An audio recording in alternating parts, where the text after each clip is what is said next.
నీటి సంఘాల ఎన్నికల్లో కూటమి నేతలు అక్రమాలకు పాల్పడుతున్నారని అన్నారు మాజీ మంత్రి కాకాని గోవర్ధన్. దాడులు చేసి నీటి సంఘం ఎన్నికల్లో గెలిచారని మండిపడ్డారు. సీక్రెట్ బ్యాలెట్ పెట్టాలని హైకోర్టు చెప్పినా అధికారులు వినలేదని, సాగునీటి సంఘం ఎన్నికల్లో టీడీపీ నాయకులు దౌర్జన్యాలకు పాల్పడ్డారని ఆగ్రహం వ్యక్తం చేశారు. భావిస్తే ఇంతకన్నా దౌర్భాగ్యం ఒకటి లేదు.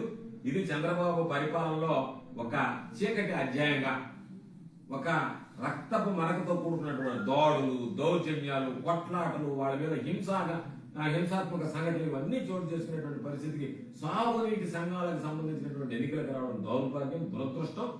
ఎప్పుడు ఎన్నడూ చూడనటువంటి పరిస్థితిని ఈరోజు చూసాం. మాకు అర్థం కానిదల్లా చంద్రబాబు నాయుడు ఇన్ని ఘోరాలు నేరాలు చేసి ఈ ఎన్నికలు జరపకుండా తనకు సంబంధించినటువంటి వాళ్ళు ప్రకటించుకుంటే పోయిండేది. కానీ ఒక బిల్డప్ ఇవ్వడానికి ప్రయత్నం చేశాడు. అంటే తెలుగుదేశం పార్టీ తిరుగులేనటువంటి శక్తిగా ఉంది రాష్ట్రంలో. కాబట్టి మేము అన్నిటిలో గెలిచాం అనేటువంటిది ఇది గెలుపు అని భావిస్తే ఇంతకన్నా దౌర్భాగ్యం ఒకటి లేదు. ఇది చంద్రబాబు పరిపాలనలో ఒక చీకటి అధ్యాయంగా,